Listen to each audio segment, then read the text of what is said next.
La méiose. La méiose est l'étape de double division cellulaire permettant la formation de gamètes, autrement dit des cellules reproductrices. Elle se compose de 8 étapes. Les 4 premières étapes qui composent la division réductionnelle ressemblent à la mitose. La première étape est la prophase 1, pendant laquelle les chromosomes se condensent, l'enveloppe nucléaire disparaît et les chromosomes homologues se regroupent par paires. Puis vient la métaphase 1, qui correspond au moment où les chromosomes s'alignent le long du plan équatorial.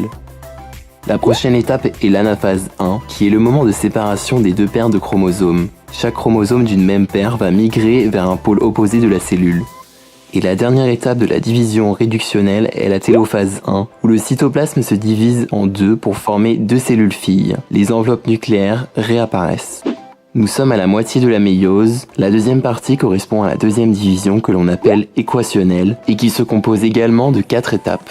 La première est la prophase 2, où les chromosomes se condensent et les enveloppes nucléaires disparaissent. Puis vient la métaphase 2, où les chromosomes s'alignent le long du plan équatorial, puis l'anaphase 2, où chaque chromatide sœur se sépare et migre vers les pôles opposés de la cellule. Puis enfin, la méiose se termine avec la télophase 2, où le cytoplasme de chaque cellule se divise en 2 pour former 4 cellules filles au total. Les enveloppes nucléaires finissent par réapparaître. Nous allons voir qu'il est possible d'obtenir des gamètes différents en ayant pour base 2 paires de chromosomes pour un individu hétérozygote de génotype AA-BB. Les chromosomes sont représentés par des épingles à linge de différentes couleurs.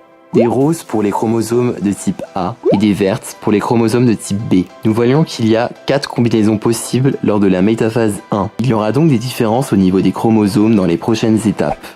Il y aura en effet à chaque fois 4 combinaisons possibles pour l'anaphase 1, pour la télophase 1, et puis ensuite commence la deuxième division avec la prophase 2, la métaphase 2, l'anaphase 2 et enfin la télophase 2 où nous nous retrouvons avec 4 cellules filles pour chaque combinaison.